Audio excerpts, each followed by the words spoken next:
don't forget to hit the like and subscribe button so you can watch more of our drone videos and all the other crazy stuff we do with cameras. But today is the DJI Phantom standard review after 3 months use. Why didn't I not do a review straight out the box? Because it would all been, hey, look how amazing this drone is.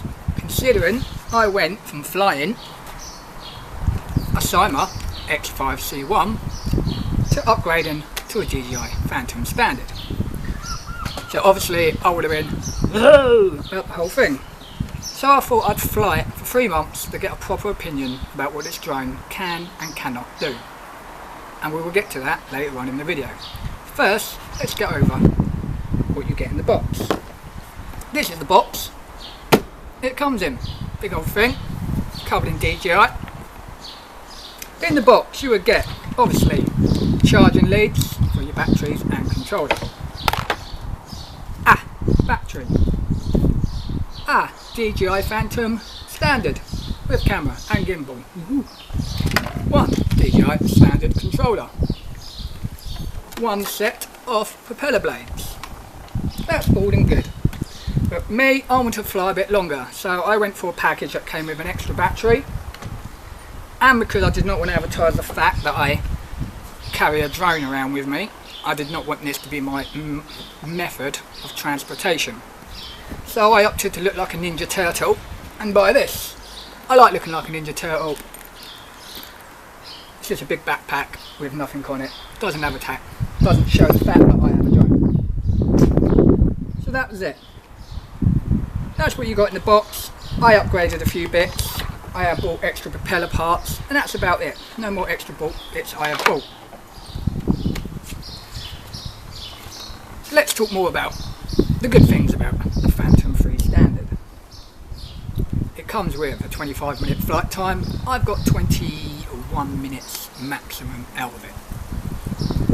It comes with this very impressive camera underneath, which is attached to a very good gimbal. I have flown it in 25-mile-per-hour winds. When this thing was tilted like that, this beautiful footage. Mwah! It boasts in some of the stats here, which I'm going to read out if you don't mind at all. It can do burst shooting at 3, 5 and 7. It can also do a time lapse. It films in 1080p, 720p. It has a pitch on the camera gimbal where if you're flying and you use a little thing, it will pitch the camera down or the camera up like that. Very good if you want to fly and do those beautiful aerial photography looking down at the earth, which I'll throw some footage in at the end of the video.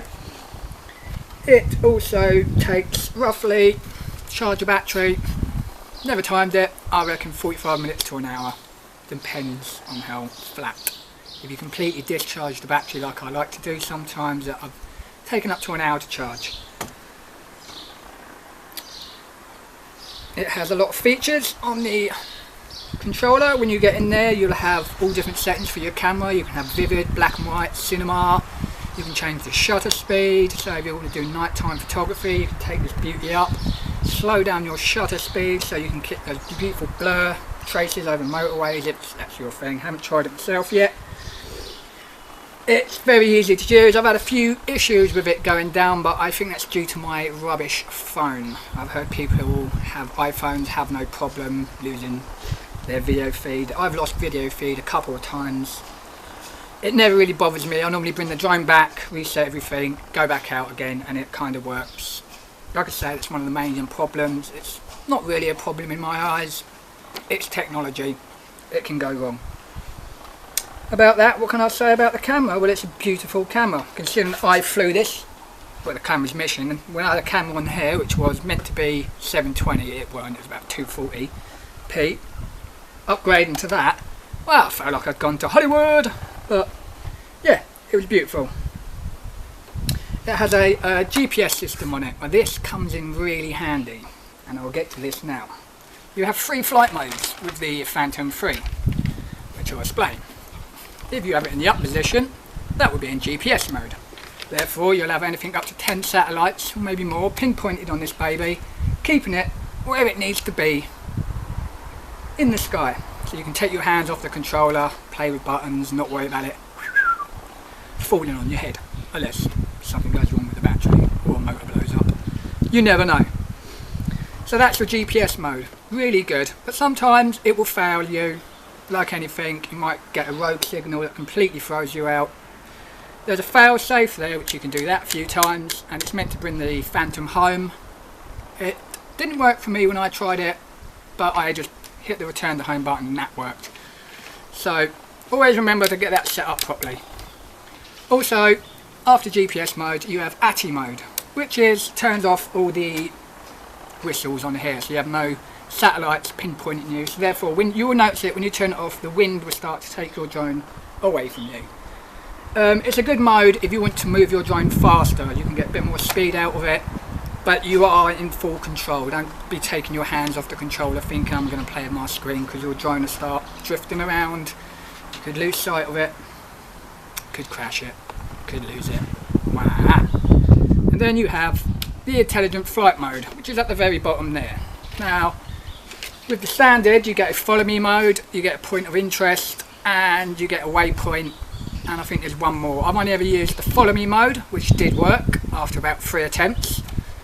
And then you have the point of interest, which I really like. You can have the drone above you, point the camera down, it will remember that, fly it out to a radius, it will tell you on your screen, and then your drone will circle that point at any given speed you want. And you think, oh, that sounds boring, but if you're making a film where you want the drone to circle something while you're doing something else, brilliant. It has some other intelligent flight modes, but I've never used them, so I don't want to talk about them because I've flown it just with the camera and manually. So with that, yes, it's a very good piece of machinery. So we're going to talk about the cons of this drone. But before we get to the cons of the drone, I'm going to show you some footage from this morning. I took the drone out around 7:30 this morning, and I wanted to show you the hover feature and basically what the drone looks like in mid-flight and some of the footage. So here we are with the Snap 2 this morning when I went out and froze my bum off.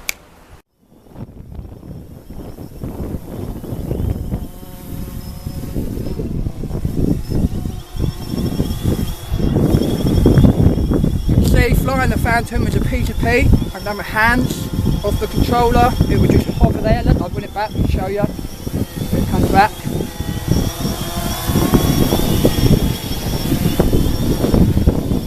Flight attitude. One fantastic feature about the Phantom 4. The ability to hover. I can control everything from my tiny screen here. And get some footage of what we're doing out here. Very responsive, as you can see as I touch up.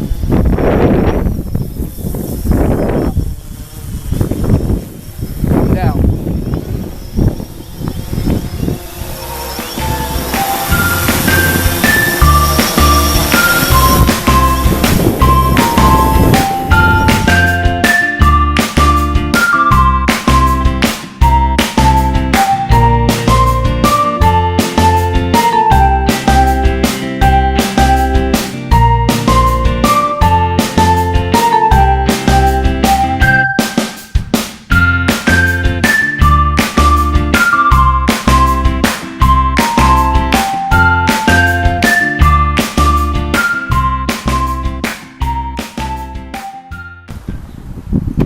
Welcome back. As you can see, it was cold up there, very cold.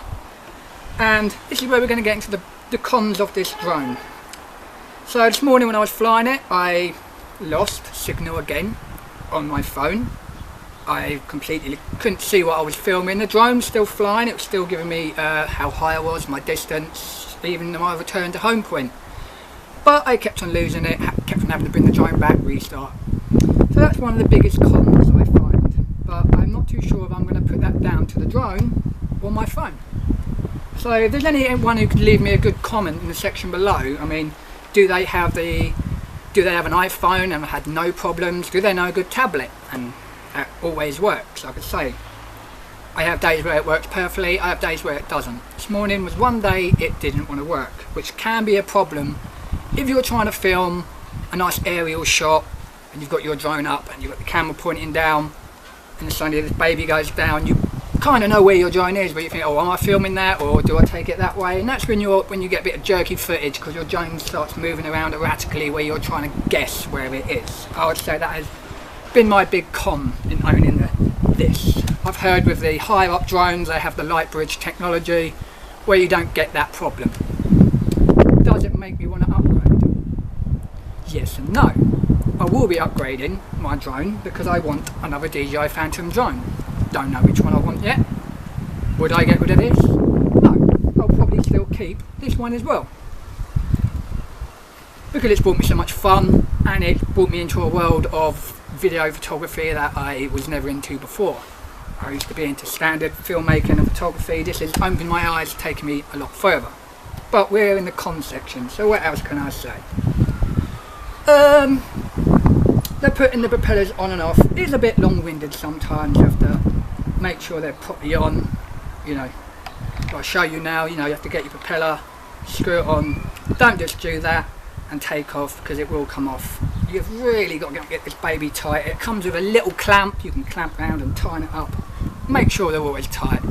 I've seen a few videos online where people just do it quickly, off they go. Oh, my drone fell out the air because the propeller fell off, and then they have a good old rant about DJI. Tighten your propellers properly and then they won't fall off.